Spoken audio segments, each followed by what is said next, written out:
Lost River Cave friends. We are back. My name is Megan and I'm the event sales manager here at Lost River Cave, and we are here for another nature break with Delaney, our chief naturalist, and we are going to explore the world of owls. So Delaney, take it over. Well, thank you, Megan.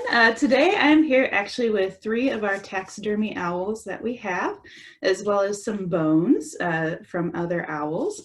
Now, I do want to mention really quick just about the general having a taxidermy owl or any part of a bird is actually very illegal unless you have the proper paperwork from Fish and Wildlife, at least in the state of Kentucky. So we are permitted to have these animals. Just wanted to throw that out there. But you really do want to check into regulations and stuff like that if you are interested in having a bird that is not a game bird as either a program animal or as a taxidermied specimen like we have here today. So with that being said, let me introduce my friends that I have here with me today. We have a great horned owl right here, a barn owl, and then over here, because my camera's not that wide, we have a barred owl. So it's very exciting. I'm going to go on ahead and start with our big guy first because they're right here. So this handsome fella right here, like I said, is a great horned owl. This is one of the most common owls in North America. Here we go. And you can see they are called great horned owls because of their cute little tufts of feathers right here on their heads. Now these guys are mostly going to be found only in North America. They can actually range all the way from the northern tree line up in Canada down here, down all the way into starting to get into like Mesoamerica area. Now these birds do prefer forests, but they can be found in areas where there are fields and streams and that sort of thing. They're not necessarily as picky about their habitat as these other 2 birds are. Now, these are one of the greatest predators in the United States on wings. They are considered an aerial predator. They do fly to hunt and find their food. They will dive to capture them. They prefer to eat rodents and amphibians and even scorpions, actually. They'll eat scorpions, which is pretty cool. But they have been known to take down prey items that are much larger than them, such as other bird species and even mammals as well. So that's pretty cool. Now, they do nest in what's called a nest cavity, like our other 2 birds over here. And that is generally going to be kind of think of what you've heard in cartoons and stuff where they're in like a hole in a tree. That's a pretty typical one, though they can nest in other areas. These ones have pretty varied nesting material. They use sticks, they use feathers, they'll use fur from some of the animals that they've eaten. They can even use the owl pellets as nesting material, which is pretty fun. And I'm going to go ahead and switch over to my other 2 owls now, because a lot of these guys share a lot of the same traits, so I'll cover that at the end. So our next species that tends to live in forests, actually primarily likes to exclusively live in forests, is our barn owl. Get him down here. It's a little awkward, isn't it? All is good. Cute though. But this is our barred owl. This is a very common owl in this area of Kentucky. You may have actually heard these ones. They make the sound, "Who cooks for you? Who cooks for you all?" I won't try to imitate the noise. I'm not very good at imitating bird calls.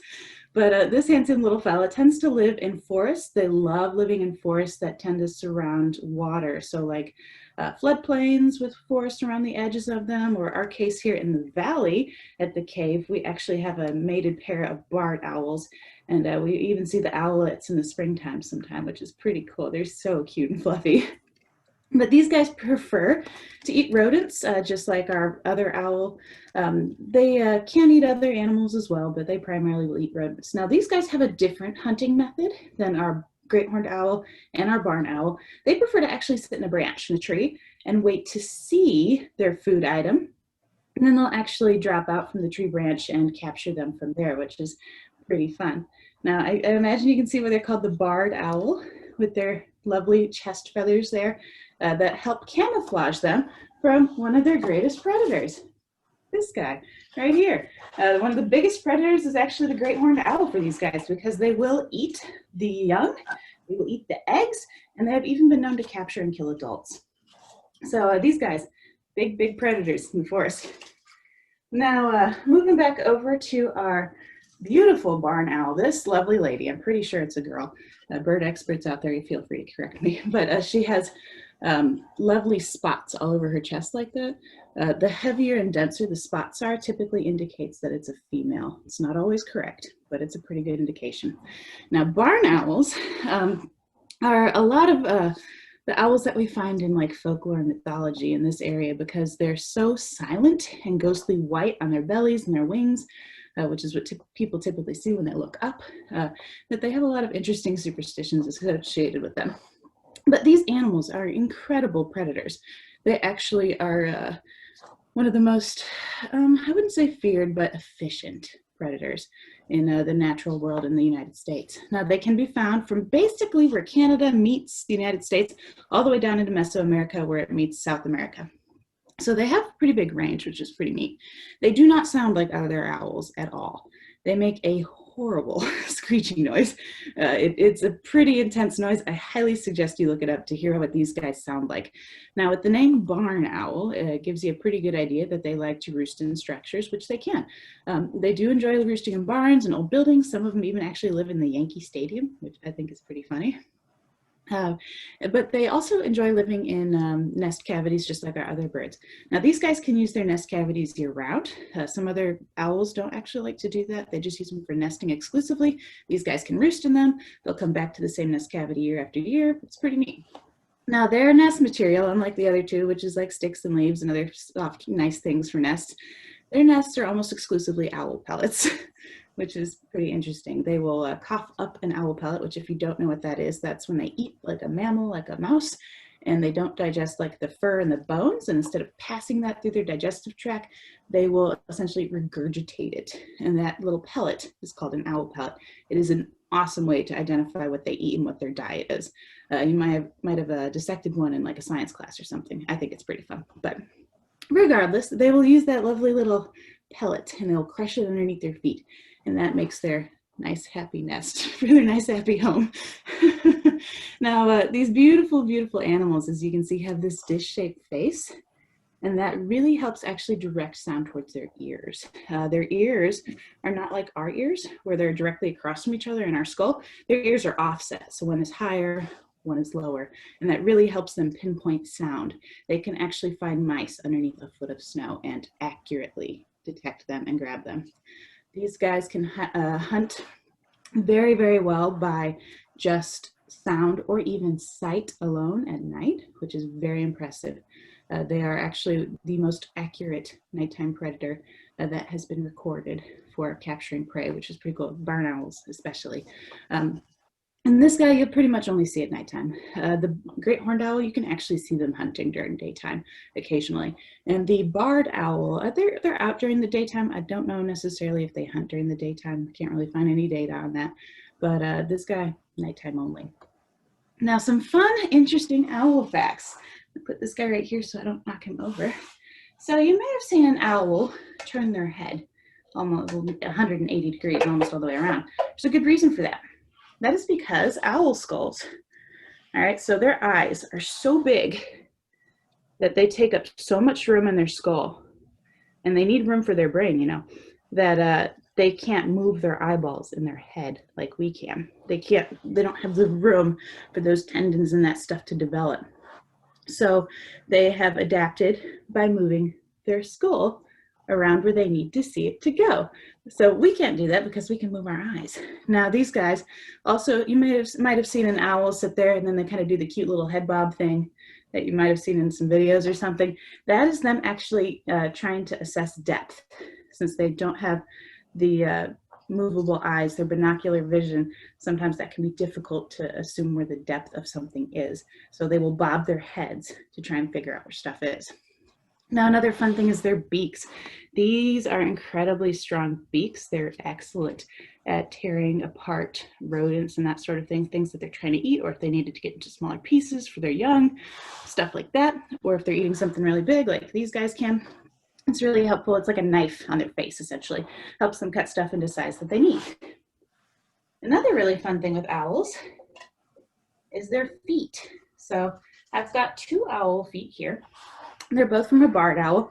One still has the feathers and stuff on it. One is just the bones, but they show something really fun. So owls are considered zygodactyl, which means that their toes have two on one side and then two on the other side. So two in the front, two in the back.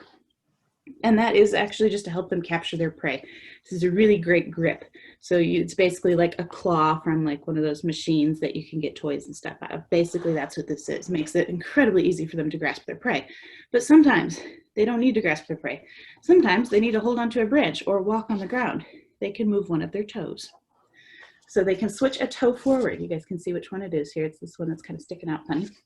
But they can switch that toe from being in the back and then swivel it up front. Makes it easier for them to walk on the ground and also easier for them to hold onto branches, which is pretty cool. Now, that does kind of make them look like a bird that we are more familiar with. This is actually a pheasant's foot. Some of you guys might actually hunt pheasants or keep them as pets. They are not a native species to this area, but we can find them here regardless. So this is a pheasant foot. And by looking at the foot of a bird, you can actually tell a lot about the bird. So with our pheasant here, I'm going to put my claw foot down. You can see that they have very short toenails.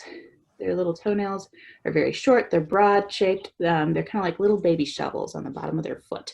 And that helps them scratch the ground, get insects, get seeds, you know, the sort of stuff that they want to eat. And they have a very short back claw here because, you know, they don't really need to grasp onto things. They just kind of walk around on the ground. They are a ground dwelling species. So by looking at our owl foot here, this looks a lot scarier, doesn't it? So these guys use their feet to capture their prey. So they have awesome talons that you can see that are very, very sharp. Very, very good at gripping their prey when they grab it, especially if it's something slippery like a frog. And another fun thing is their grabbing force that they actually use. The great horned owl here has a grabbing force of up to 28 pounds per foot, which is incredible for something that has hollow bones. Now, another fun thing about these guys is you often might have heard that owls are silent in flight. That has a lot to do with their feathers on their wings. And I wish I could show you. It's very hard to see without seeing these guys in person or looking at them with a magnifying glass. But the edges of their pinion feathers, or the feathers that are like the ends of their wings, their fingers, if you will, they have a soft fluted edge, so like fuzzy on the edge essentially. And that soft feather right there on the edge just kind of dampens sound. It makes them pretty much almost silent in flight. So they are silent, they are incredibly efficient animals, and they are incredibly essential to our ecosystems we have in this area. They are great for population control for rodents. They actually distribute seeds, believe it or not, because the rodents eat the seed, they eat the rodent, they take the remains away, and they regurgitate it somewhere else. Great way to spread the seeds. More you know. But they are just magnificent animals that we have here in our ecosystem, and I'm pretty happy that we've got them in this area. So Megan, I think that's about all I have today on these guys, unless you have any specific questions or something. Gosh, no, that was awesome. I learned so much, and I hope everybody else did too. So we are glad you guys joined us for this third edition of the Nature Break. Hope you guys learned the world of owls, and thank you, Delaney, for giving us that presentation. So tune in next time, and we can't wait to see you. Thanks. Bye.